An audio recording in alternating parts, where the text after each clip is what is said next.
as well. Just to give everyone a heads up, this is being recorded, so if you have to hop off early or if you're unable to make any of our future town halls, you can always watch the recordings on the Nido Marketing YouTube channel. We usually upload them later in the afternoon on Thursdays after they've been recorded. All right, so throughout the call, this is very much an interactive space for you to ask questions. So feel free to utilize the chat. Hopefully at the end of today's talk, we'll have some time for Q&A as well. Today, we're going to be talking about empowering assistants. This is definitely something that as administrators and Montessori leaders, whether you're a lead guide or an administrator, you have to think about. They play a crucial role in our classrooms. I'm going to go ahead and hand it over to our speaker, a.hindola. She's going to talk to you about empowering assistants.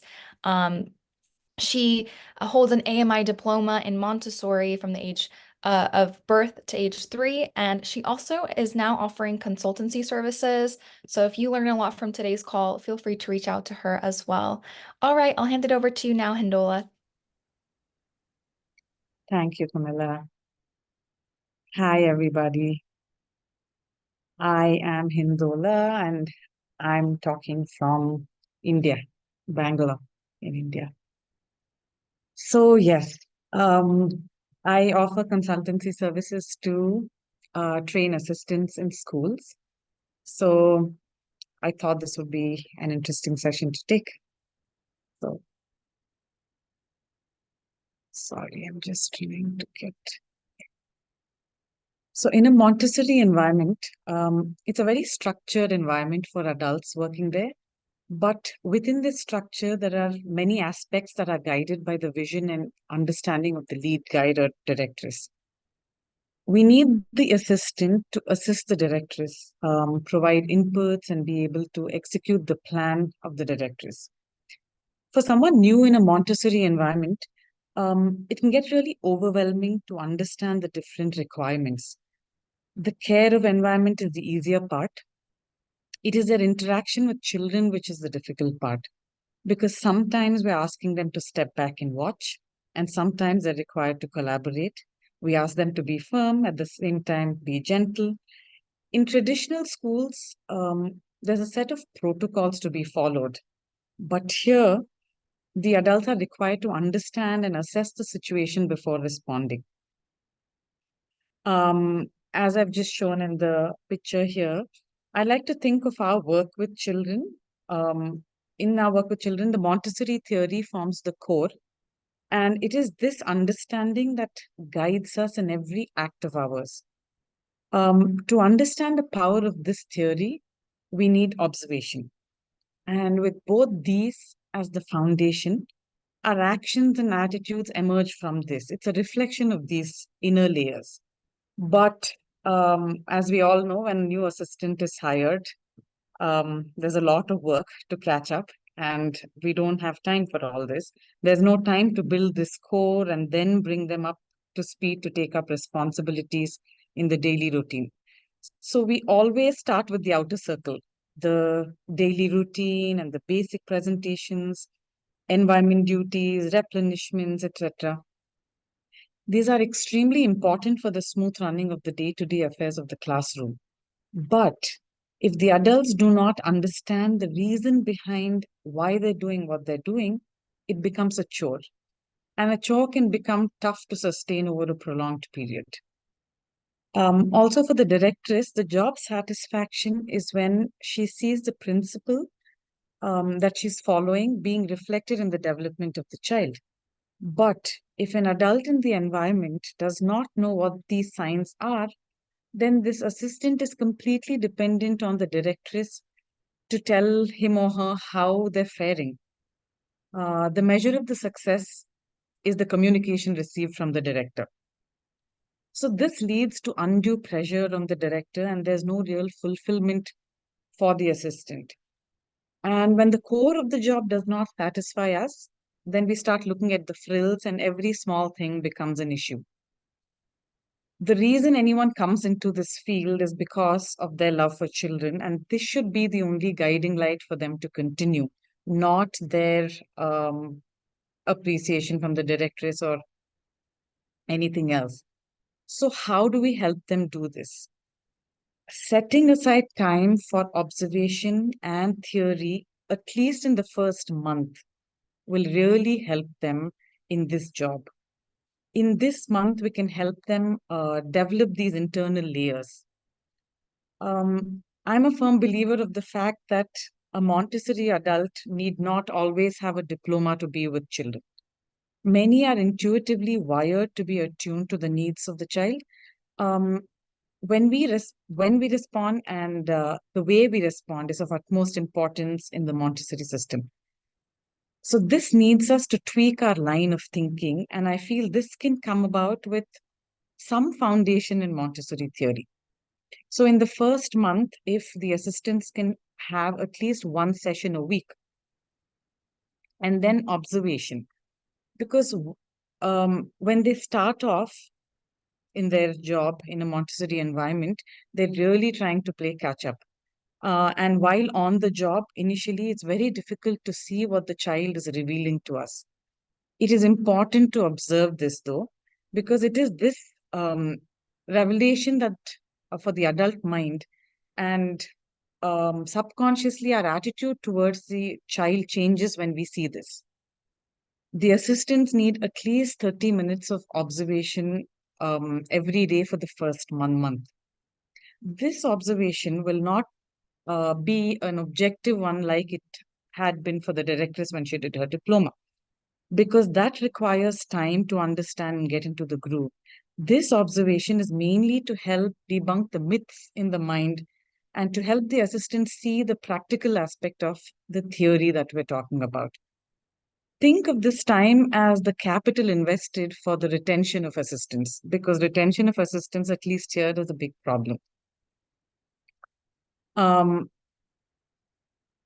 so I'm going to talk about a few sessions, at least the bare minimum sessions that you can take for assistance and the objectives in each session. So the first session could be freedom and limits. This is a very misunderstood concept. It's very difficult to gauge what freedom to give and when to set limits. We always tend to swing to the extremes of the pendulum about freedom and limits. If assistants have come from a non-Montessori environment, this is even more difficult. Um, in the traditional system, enforcement of rules is very different. And shifting from a model of strict control to one that allows for more freedom with limits can be a significant mindset shift. Here, since it is child-led, how does one draw a line about when to enforce a rule and how to enforce it? For starters, what is the rule? And adults have a fear that giving children freedom will lead to chaos. And the assistants have not had the opportunity to see that the child is capable of making informed choices when given this freedom. So there's a lack of trust there. All this affects their attitude towards the child and an apprehension to act the way the directress expects her to. To understand all this, we can talk about a few important pointers in this session. Why give freedom? From the age of 0 to 6, many tend to believe that the child is not capable of directing themselves and need us to constantly channel his energy in what we believe is right for him. So here we can talk about the horme of the child and about how he's driven to work on creating himself. What does freedom mean to this young child? Does freedom mean allowing the child to do whatever he pleases? How much freedom can the child handle? What kind of freedom does this child need? All these are things that the assistant needs to know. What are the limits and how do we set them? Here we can talk about consistency in limits. The assistants need to understand the logic behind each limit. We can talk about when we set limits and when we allow the child to experience natural consequences, because there's a balance here and that's an important one, which the directress understands intuitively because of her work with children and because of all the knowledge that she's had, but an assistant needs more time in this. Many times we tend to give freedom that we can handle and not necessarily the freedom that the child needs. So limits should not be our way of controlling the child. This is an important point for the assistants.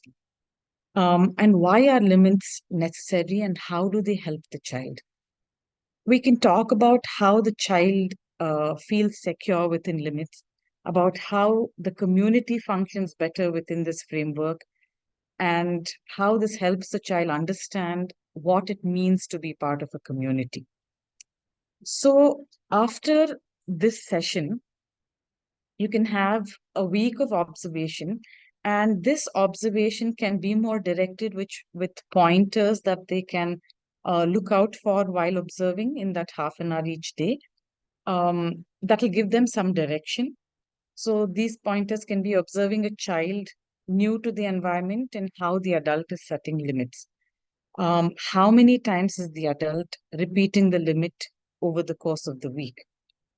Observing a child who has experience in the environment. What are the limits that he or she has internalized? And how are these limits helping her work independently? And how are the limits helping the community? So by just giving these pointers, because in a traditional Montessori course, you're not really given pointers to look out for. It's something that we decide and objectively observe. But with the time constraints we have with an assistant and to train them, I find that giving them some pointers related to the theory that they've just heard will really help them internalize it. Um, the next one is independence and collaboration. Imagine an assistant with a room full of children working on different things at different skill levels and having an eye on everyone. There is snack time, bathroom time, so many children waiting for this adult. And in this situation, it is but natural that when we see a child struggling with something, we would just jump at the opportunity to help this child complete the tasks so we can move on to the next child. Even as parents with one child, we do this often. It takes a lot of knowledge, belief, and practiced self-control to allow the child to do things independently, because the child needs a lot of time to do things independently. There are times when we have to observe to see that this child is not able to complete the task and needs our collaboration, especially in a toddler environment. Collaboration is a very important step to independence. And if this is not done in the right measure, we are setting the wrong expectations for the child. So, with all of this in mind, just imagine the confusion for an assistant who has not been prepped for this day in and day out. They will get there eventually, but it takes a long time to peel each layer and understand if they've not been given the basics. So, in this session, we can talk about what independence looks like at this age, because independence looks different at different levels of development and it encompasses all areas of development. What is the need for independence? The child puts in maximum effort in every activity that the child performs. All this effort helps in building trust in himself. But building this trust in himself has a lot to do with the adult's trust in the child. The assistant needs to be aware of the impact he or she has on the child to build this trust. How does this trust in himself affect the child's future life? Because it's important for the assistant to know the bigger picture. The trust that the child builds in himself in the first 6 years is something he carries with him throughout his life. And this trust can come about only if we encourage independence and allow him to achieve what he's set to achieve. If we understand this, and if the assistant understands this, then they'll put in all their energies to support him in this endeavor. This will help the assistant to understand the wider goal of the work he or she is doing. Then another thing you can talk about is what are we required to do to help. So Dr. Montessori says that the adult is the biggest obstacle for the child. The assistant needs to understand how not to be an obstacle on the path of the child. And then the role of collaboration in achieving independence. Collaboration is a stepping stone for the child to achieve independence. It is quite a skill to understand that the child when to collaborate and how much to collaborate. The assistant should understand that the child should never reach a point of such frustration that he or she never goes back to that activity. And to understand when we step in to collaborate. Even in this week, the observation can be guided, and they can see at what points did they feel the need to step in. Did the adult step in at this point? When I say adult, I mean the directress step in at this point. If not, how did the child handle it? I'm also talking about the directress here in observation because I think for an assistant, they kind of absorb many things by watching the directress from an objective point of view, stepping back. So it's important to observe what the directress is doing and how they are handling it too. Observe a child who's new to the environment, and what was your assessment of the child's abilities.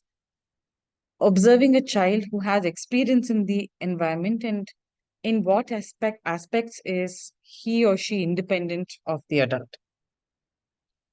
When did the adult collaborate, and did the child ask for help, or did the adult notice the need? So these are all the things which will help the assistant understand what we've just spoken about in this session of independence and collaboration. The next session could be preparing the environment and the role of the adult. In a Montessori environment, there's so much care taken to prepare the environment and to maintain it. Along with just being aesthetic, there's a lot to do with functionality and the inner workings of the child here that were kept in mind. If one understands how it affects the child, then the care given to this aspect is exponential, and we expect this from the assistant. When the assistant does not understand the science behind it, it just feels like the lead guide is being finicky, because that's the level of perfection that's being expected. The standard feels too high to be met consistently. But once they're aware of this, the developmental importance, over time, this perfection becomes intrinsic to their nature. The basis for preparing the environment and ourselves is a firm understanding of two very important concepts that Dr. Montessori talks about: the absorbent mind and the sensitive periods. There are many inner powers of the child that are kept in mind for the preparation, but since we are not doing an extensive training, we need to talk about at least these two aspects. As adults working with children, it's always thought that teaching, or in this case, presentations, is the most important factor, and that's when the child is learning from the adult. It's important for this knowledge to seep deep into a Montessori adult's mind, that every adult in the child's life is a role model for the child. And how they move, how they talk, how they emotionally regulate themselves, listen, everything is role modeling. And this happens throughout the day, not just in bits and pieces. So the adult, the assistant, has to be aware of themselves throughout the day when they are in the view of the child. And that's important for them to know. When we talk about order, we normally think of only the physical order. But in a Montessori environment, it's important to understand that the human order, our consistency and our responses, is as important. And since we've given these assistants a foundation in the absorbent mind and sensitive periods, it becomes easier for them to understand this requirement. The observation in this week, after this theory topic, it's good to leave the observation open-ended and allow the child to observe, assistant to observe whatever they feel like observing, because this is such a vast topic and giving pointers might limit their observation. And since we've had 2 weeks of guided observation, they would have had some basis on which they're observing. So it's good to leave this open-ended. And the last session could be other points, like important points to talk about. First one being the room belongs to the children, and we are there to assist them. Everything in the environment is to serve the child, and anything that doesn't serve this purpose has no place in the environment. And no interruption when they're working, because this helps in concentration, building their will, problem solving. If the assistants are untrained adults, they have a tendency to stick to the schedule to the T, um, to such an extent that they ignore what the child is doing and rush him to the next step. A Montessori environment does not function like this. The assistant should be aware that allowing the child to stay with his work and repeat as many times as he pleases and then wind up is more important than sticking to the schedule. Schedules should always allow for flexibility. The next one is getting down to the level and talking respectfully to the child. Simple though this sounds, this is a very effective tool to make the child feel like a part of the conversation and let him know that we care about what he wants to say, especially when the assistants are new to the environment and the children are not used to him or her. Getting to their level and talking to them respectfully helps develop a trust and builds a bond. And this trust is very important for the assistant to have with the children to proceed in their work. Acknowledging the child's feelings. Respecting the child also means acknowledging their feelings and accepting the whole range of emotions. Adults carry a lot of baggage from their own childhood and the culture of the society they've grown up in. Assistants need to be aware of this and not pass on any unresolved trauma that they have to the children. And the next is communication with the directress. The directress needs to be informed about every child and anything that happens in the environment. The assistants need to get into the practice of making quick notes so they can pass this information on without missing out any important events. The directress will be the one communicating with the parents mostly, so she needs to be in the know of things. And lastly, but most importantly, self care and having their cup full. This is one of the most important aspect because this affects the adults the most and their behavior in the environment the most. For the adult to be fully present and hold space for big emotions of the children, he or she should have been well rested, well nourished, and anything they need to be happy and available, both physically and mentally for the children. So these are the bare minimum topics that I felt were necessary. Um, So finally, I want to say that if assistants are given the right training and a little hand-holding to understand the depth of their work and not just stay on the surface, it's an extremely fulfilling job and something that they would hold on to for a long time. And when I say training, I don't mean extensive training here, just the aspects necessary to veer them towards this alternate way of thinking and to get them to be aware of their prejudices that they might be carrying with them about children. So thank you. I would like to open the floor to any questions or discussions you'd like to have.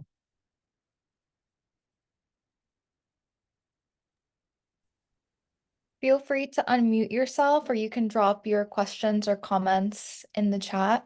Also, if you would just like to share what has worked in your own community when it comes to training and empowering assistants. I know many of us don't have AMI trained or AMS trained assistants, so it'd be great to exchange some ideas.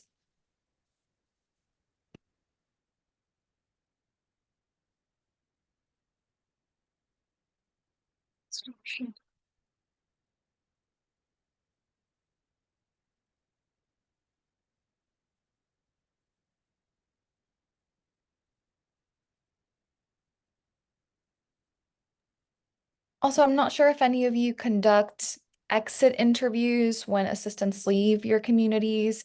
What do you think is like the biggest reason that assistants usually leave your school communities? Do they communicate that with you?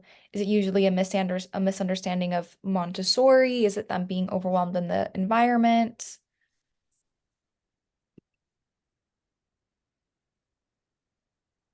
Lori here says, I have a schedule created for our floater assistants that I like to share on Thrive. Would something like this be appropriate? Absolutely, Lori. Feel free to send that over to me or contribute it. I'll send over my email here. Anything is helpful.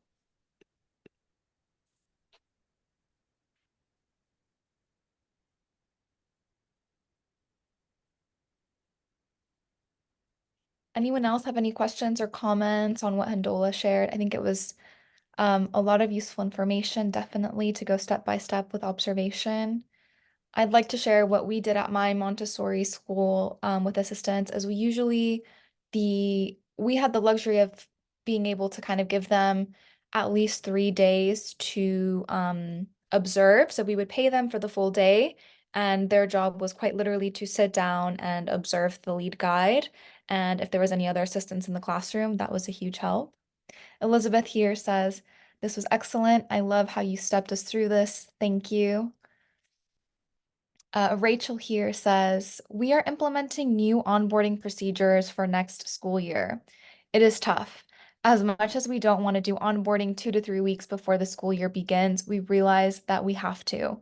We are taking a few days with new staff to tour them, show them everything, review everything, and then a day or two for paperwork, professional development hours, necessary paperwork. Okay, so an onboarding process is great.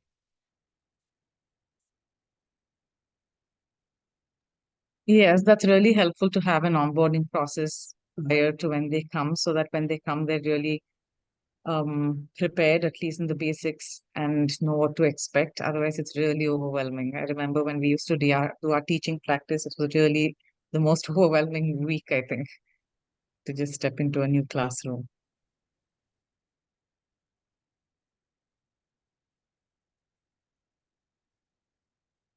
Are any of you also having trouble with recruiting assistants? This is another area because sometimes if you advertise your job roles as offering training on site or you will be able to shadow a Montessori trained guide as part of the role, that could be a great tool to use for recruiting assistants because usually this is our highest turnover when it comes to employees is in our assistants, and then we have to constantly be recruiting, which is difficult.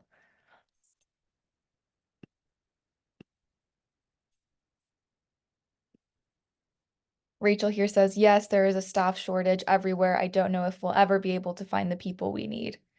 I think many can relate to that, Rachel.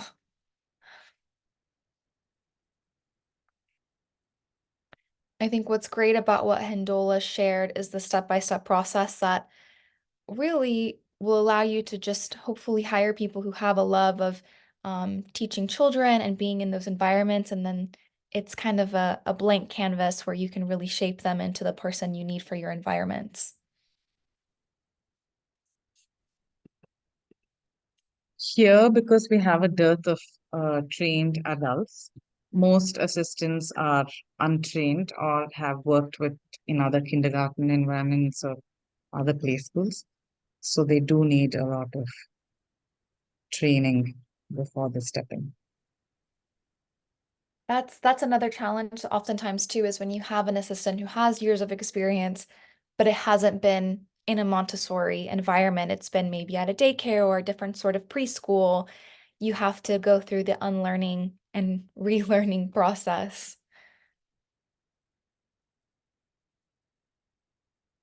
Elizabeth here asks, do you have a protocol if you hire a parent of a current student?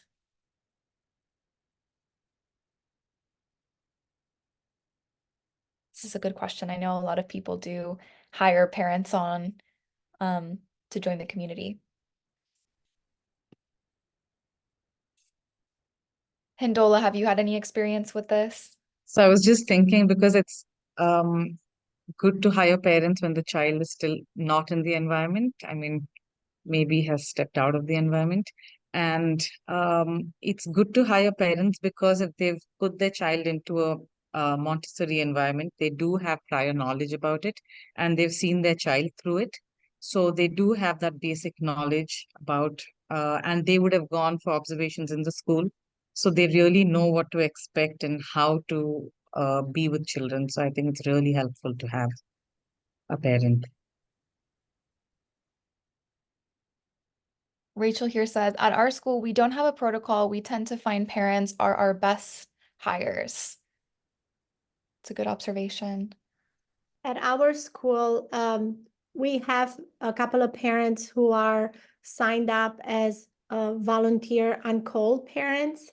So they have come in very handy. They already know the Montessori philosophy, kind of, and they're in our. So we try to call them in if a teacher is in need for a time off, and we usually call them not in their child's classroom. So that's been very successful for us. One thing I wanted to ask, and I know this is $1 million question, how do you deal with hiring someone and you go through, we have, for example, onboarding 1 week of similar to what you said, Camilla, they come in and they observe first before they even get the job offer. I want to make sure that they observe the school, and then they go through all of their paperwork that they need to finish. And then once they do that, we do a background check and call their references and everything. Then they start a week of training and house training. The very first 2 to 3 days are just observing the teacher and taking notes. And at the end of that, they sit down with me. And if they have any questions, I answer them. And then on a 4th day, they actually get to help out the current assistant in a classroom. So they put their hands. And then on a 5th day, I will be in there, kind of watch them do certain things. And I observe them and give them feedback on some of my observations. And then even after that, they still have a time where they are being helped and given feedback by the lead teacher or myself.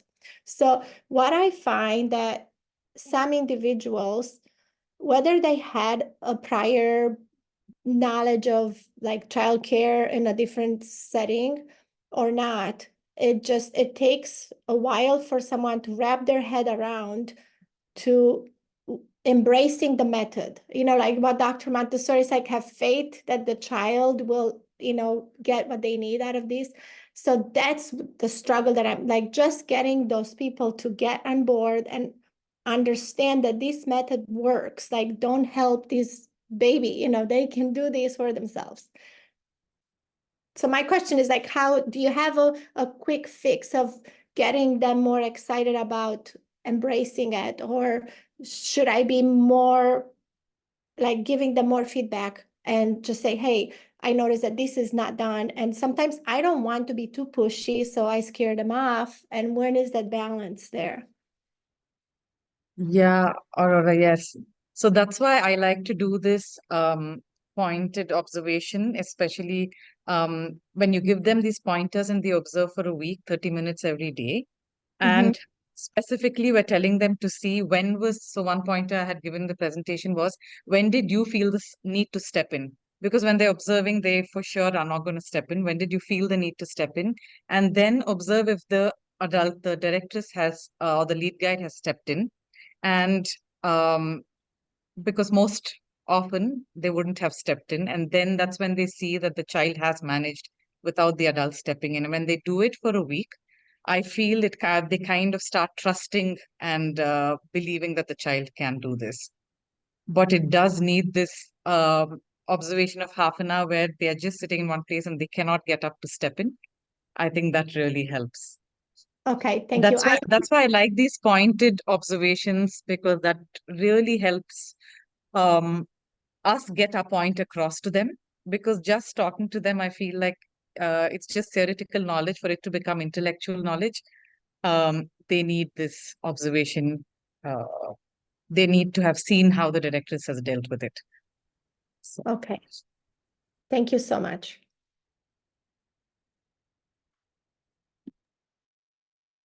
Rachel here adds, I think, to the conversation we were having about hiring parents. She says, we tend to offer them to be substitutes, and then if necessary, we may hire them if they're interested in it. We have had two parents that we didn't spend 1 second on our sub list, and we immediately hired them. They are our best early childhood assistants. Definitely a great pool to recruit from is just directly within your own community because it is difficult with the staffing shortage. Any other questions about empowering assistants or any strategies you'd like to share? Also, if you're watching this back, feel free to comment on the YouTube video because you never know who might read it and find some help. Lori here adds, when I was an assistant, I really appreciated my guide making me observe when I just wanted to do instead of watch. Absolutely. I think observation is key.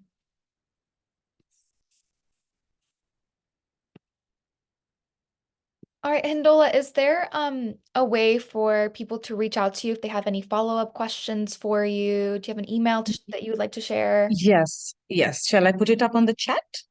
Yes, that would be great. Yes. Okay. Yeah, yeah, I'd love to hear from anyone. I'll make sure to share that as well with the recording. So if anyone would like Yeah, to reach out thank to you so Hindola. much. All right, well, if no one else has any questions, we'll start wrapping up. Next week, we're going to be joined by Joanne Shango. She's joined us before and has led wonderful town halls. We're going to be discussing building new programs step by step. This is something that you might have already gone through as a Montessori leader. If you're looking to expand your programs, maybe you're starting a toddler program or a lower elementary program, or you're looking to do that in the future and would like a little guide step by step. Hopefully next week's session will be informative. Also, if anyone ever has any town hall topics that they would like to request, please let us know. I see here Rachel says, Camilla, I have a question or proposal. Go ahead, Rachel. And like I said, please feel free to reach out to me if anyone has any town hall topic requests. My email is shared up higher in the chat. We plan these very much around what you would like. Would it be possible to host a town hall for assistants, leads when where they can join in live, maybe in the start of the school year? That's an interesting idea, something we'll have to discuss and see if any consultants would maybe be interested in lending out their expertise. Certainly something that could be interesting. Aurora says maybe over summer they can watch as a group. I think this could be a great idea. I know we started doing parenting courses, and that was a huge help to many school communities. And they can watch as a group. Absolutely. Definitely a great idea to consider. I'll discuss it with our leadership. I think that's a wonderful idea, though. How can we grow as a community? We've done parenting discussions. Perhaps we can do something like this.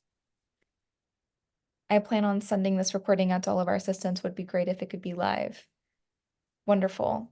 And yeah, we also have a variety of resources in our Thrive collection. I think we have something like an assistant training guide where it kind of goes step by step as well. That's a physical thing that you can print out or you can make edits to. So if you're looking for resources as well. But I think that's a great idea, Rachel. Thank you for sharing your proposal. We'll definitely think on it. And if summer is a good time for that, we can definitely look at doing that. Because I don't think we do our usual leadership town halls in the summer, but maybe we can do something leading up to the school year. Absolutely.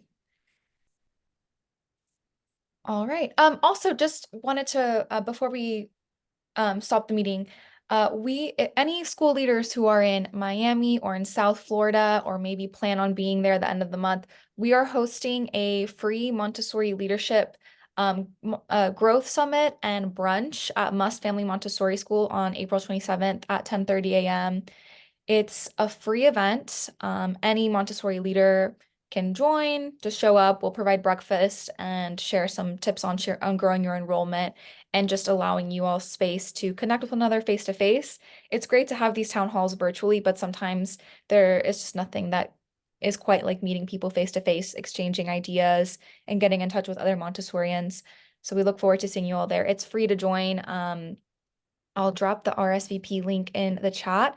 If you know any school leaders in the Florida area who might be interested, feel free to send this their way. Again, anyone is welcome.